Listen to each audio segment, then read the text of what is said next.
2002 की Spiderman 1 movie Spiderman की 48th anniversary पर रिलीज की गई थी, जिसका बजट था $139 मिलियन और इस मूवी ने अर्न किए थे $825 मिलियन। इस मूवी में कहानी दिखाई जाती है न्यूयॉर्क के पीटर पार्कर नाम के एक स्कूल बॉय की, जो कि अपने अंकल बेन और आंट मे के साथ रहता है, क्योंकि बचपन में ही उसके माँ बाप गुजर जाते हैं। पीटर बहुत ही होशियार लड़का होता है, मगर वो शारीरिक रूप से कमजोर और साइबी होता है, जिस वजह से सब उसका मजाक उड़ाते हैं। इस फिल्म में स्पाइडरमैन का रोल प्ले किया है टोबी मैगवायर ने। और आपको एक जबरदस्त बात बताता चलूं तो टोबी मैगवायर ने उस टाइम तक एक भी स्पाइडरमैन कॉमिक नहीं पढ़ी थी। एक दिन पीटर अपने स्कूल ट्रिप पर कोलंबिया यूनिवर्सिटी की जेनेटिक्स लैब जाता है, जहां पर स्पाइडर्स पर रिसर्च की जा रही थी। और वहां के वैज्ञानिकों ने कई अलग अलग खास स्पाइडर्स के डीएनए को मिलाकर कुछ शक्तिशाली स्पाइडर्स को तैयार किया था, जिसमें से एक स्पाइडर अपने सेल से निकलकर बाहर आ जाता है। और जिस वक्त पीटर फोटोज क्लिक कर रहा होता है, उसी वक्त वो स्पाइडर उस पर गिर जाता है और उसे काट लेता है, जिस वजह से उस स्पाइडर का डीएनए पीटर की बॉडी में चला जाता है। फिर जब वो अपने घर लौटता है तो उसकी तबीयत बहुत ज्यादा खराब हो जाती है और वो बेहोश हो जाता है। फिर वो काफी देर तक इसी तरह बेहोश रहता है और इसी दौरान उस स्पाइडर का डीएनए पीटर के डीएनए से जुड़ जाता है। बाद में जब पीटर को होश आता है तो उसकी सारी कमजोरियां गायब हो जाती है।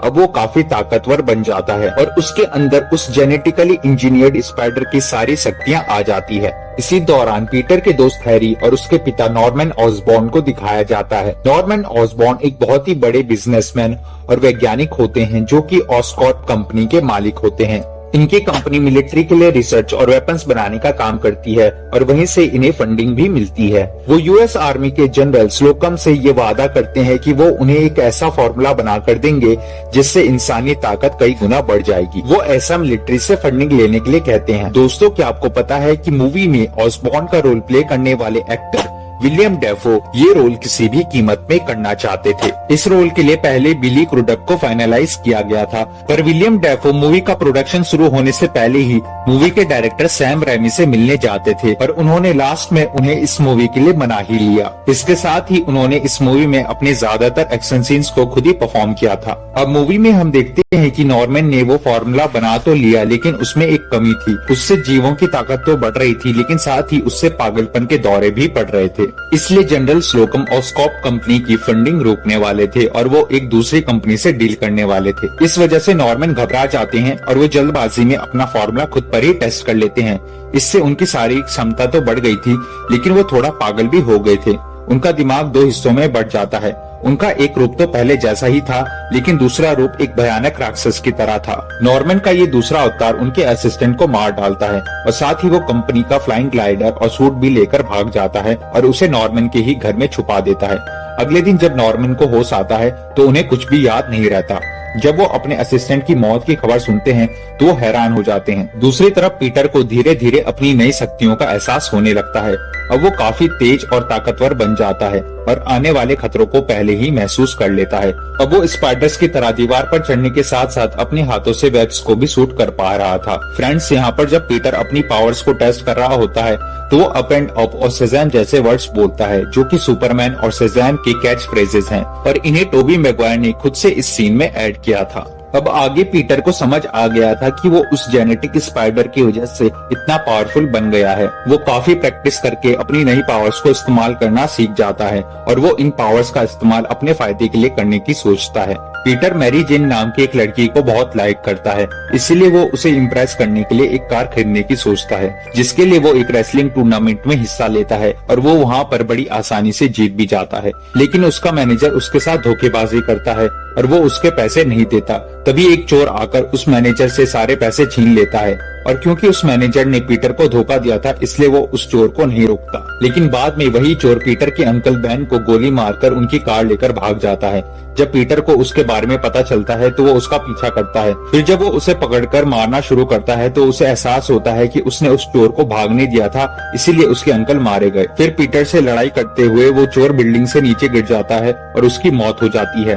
इस पूरी घटना का पीटर के दिमाग पर बहुत गहरा असर होता है और अब वो अपनी पावर्स का सही इस्तेमाल करने का फैसला करता है, क्योंकि उसके अंकल बेन ने कहा था कि बड़ी शक्तियों के साथ बड़ी जिम्मेदारियां भी आती है। इसलिए पीटर अपनी हाई स्कूल की पढ़ाई पूरी करने के बाद जुर्म के खिलाफ लड़ने का फैसला करता है, जिसके लिए वो एक सूट बनाता है ताकि कोई उसे पहचान न सके, और वो खुद का नाम स्पाइडरमैन रखता है। वो अब शहर के मुजरिमों को पकड़ने लगता है और साथ ही एक न्यूज़पेपर कंपनी में नौकरी करना शुरू करता है, जहाँ पर वो स्पाइडरमैन की फोटोज खींचकर पैसे कमाता है। फ्रेंड्स, मूवी में स्पाइडरमैन को उसका नाम देने वाला आदमी था रेसलिंग रेफरी, जिसका रोल प्ले किया था ब्रूस कैम्पबेल ने। ये कैरेक्टर असली स्पाइडरमैन से शुरुआत से मिलने के अलावा उस पर हमेशा नजर बनाए हुए था, इसलिए आप इसे स्पाइडरमैन 2 और 3 में भी पीटर से मिलते हुए देख सकते हो। आगे हम देखते हैं कि नॉर्मन का वो दूसरा अवतार उस ग्लाइडर और प्रोटेक्शन सूट की मदद से अपनी राइवल कंपनी क्वेस्ट पर हमला कर देता है। ये वही कंपनी थी जिसके साथ जनरल स्लोकम डील करने वाले थे, इसलिए नॉर्मन अपनी कंपनी को नुकसान से बचाने के लिए क्वेस्ट कंपनी को बर्बाद कर देता है और साथ ही वो जनरल स्लोकम को भी मार देता है। इसके बाद मिलिट्री वालों को ऑस्कॉर्प कंपनी के साथ ही डील करनी पड़ती है। इससे ऑस्कॉर्प कंपनी को बहुत बड़ा फायदा होता है। अपनी अचानक हुई इस तरक्की से नॉर्मन बहुत खुश होता है, लेकिन तभी उसकी कंपनी के बाकी डायरेक्टर्स कंपनी को बेचने का फैसला करते हैं, क्योंकि कंपनी अभी बहुत प्रॉफिट में होती है और उसकी अच्छी कीमत मिल रही थी। पर नॉर्मन इस बात से राजी नहीं होता, इसलिए बाकी लोग उसे कंपनी से निकाल देते हैं। इससे नॉर्मन बहुत गुस्सा हो जाता है और उसका दूसरा रूप जाग जाता है। कंपनी के बोर्ड ऑफ डायरेक्टर्स एक फेस्टिवल के दिन कंपनी को बेचने वाले थे। उस फेस्टिवल में नॉर्मन का बेटा हैरी और मैरी जेन के साथ पीटर भी मौजूद होते हैं। तभी वहाँ पर नॉर्मन का दूसरा अवतार आ जाता है। दोस्तों, जनरल स्लोकम को मारने के बाद नॉर्मन के दूसरे अवतार को लोग ग्रीन गॉब्लिन के नाम से जानने लगते हैं और वो कंपनी के बोर्ड ऑफ डायरेक्टर्स को मार देता है, जिसके बाद वो वहाँ पर और भी तबाही मचाता है। लेकिन तभी पीटर वहाँ पर अपना सूट पहनकर आ जाता है और वो गॉब्लिन से लड़ाई करके उसे वहाँ से भगा देता है और अंत में मैरी जेन को भी मरने से बचा लेता है। इसके बाद भी पीटर एक और बार स्पाइडरमैन बनकर उसे बचाता है और अब मैरी जेन स्पाइडरमैन को लाइक करने लगती है, पर उसे ये मालूम नहीं होता कि पीटर पार्कर ही स्पाइडरमैन है। दूसरी तरफ नॉर्मन को भी ये पता चल जाता है कि वो ही ग्रीन गॉब्लिन है और वो उस फॉर्मूले की वजह से ऐसा बन गया है। ये जानकर पहले तो वो बहुत डर जाता है, लेकिन फिर बाद में गॉब्लिन उसे समझाता है कि वो उसकी वजह से ही आज इतने फायदे में है, इसलिए नॉर्मन उससे कन्विंस हो जाता है। फिर गॉब्लिन उसे बोलता है कि वो उसे सब कुछ दिला सकता है, लेकिन उसके रास्ते में सिर्फ एक ही रुकावट है और वो है स्पाइडरमैन, इसलिए वो स्पाइडरमैन को भी अपने साथ मिलाना चाहता है। फिर गॉब्लिन स्पाइडरमैन का पता लगाने के लिए डेली ब्यूगल न्यूज कंपनी पर हमला करता है और जब वहाँ पर स्पाइडरमैन आता है तो वो उसे बेहोश कर पकड़ लेता है। फिर गॉब्लिन उसे दूर ले जाकर अपने साथ काम करने का ऑफर देता है। वो उसे कहता है कि वो दोनों मिलकर के इस शहर पर राज कर सकते हैं, लेकिन स्पाइडरमैन उसका ऑफर ठुकरा देता है। इसके बाद गॉब्लिन फिर से एक जगह पर हमला करता है और जब स्पाइडरमैन वहाँ पर आता है तो वो उसे फिर से ऑफर देता है, लेकिन स्पाइडरमैन इस बार भी मना कर देता है। जिसके बाद गॉब्लिन उसे जान से मारने की कोशिश करता है। स्पाइडरमैन बच तो जाता है, लेकिन उसके हाथ पर एक गहरी चोट लग जाती है, जिसके बाद वो वहाँ से चला जाता है। इसके बाद पीटर उसकी आंट में और उसके दोस्त नॉर्मन के घर पर खाना खाने के लिए मिलते हैं, जहाँ पर नॉर्मन पीटर के हाथ पर चोट का निशान देख लेता है और वो समझ जाता है कि पीटर पार्कर ही स्पाइडरमैन है। इसके बाद गॉब्लिन पीटर के करीबी लोगों को मारने का फैसला करता है ताकि इससे वो कमजोर पड़ जाए, इसलिए वो पीटर की आंट में पर हमला करता है, जिससे वो काफी ज्यादा घायल हो जाती हैं और ये देखकर पीटर समझ जाता है कि गॉब्लिन उसकी असलियत जान चुका है। इसके बाद नॉर्मन को हैरी से ये पता चलता है कि पीटर मैरी जेन को लाइक करता है, इसलिए इस बार वो उसे किडनैप कर लेता है और फिर वो स्पाइडरमैन को एक ब्रिज पर बुलाता है, जहाँ पर वो काफी तबाही मचाता है और वो बच्चों से भरी एक वैन को हवा में लटका देता है। फिर जब स्पाइडरमैन वहाँ पर आता है तो वो उसे मैरी या बच्चों में से किसी एक को बचाने के लिए कहता है, लेकिन जैसे तैसे स्पाइडरमैन उन दोनों को बचाने में कामयाब हो जाता है। जिसके बाद स्पाइडरमैन और गॉब्लिन की एक बिल्डिंग पर फाइट होती है। स्पाइडरमैन लड़ाई के दौरान काफी जख्मी हो जाता है, लेकिन जब गॉब्लिन उसे कहता है कि वो उसे मारने के बाद मैरी जेन को भी मार देगा,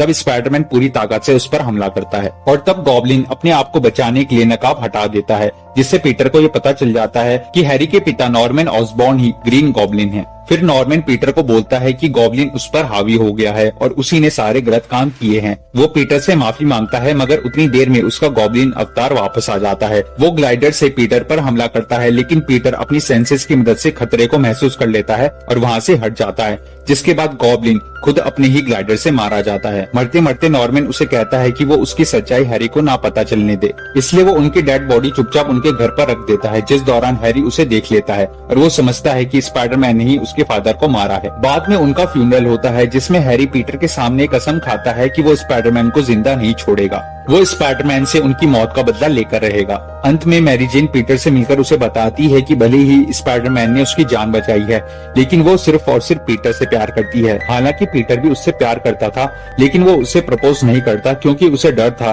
कि उसके स्पाइडरमैन होने की वजह से मैरी मुसीबत में पड़ सकती है। इसलिए वो उससे दूर हो जाता है और स्पाइडरमैन बनकर अपने काम में लग जाता है।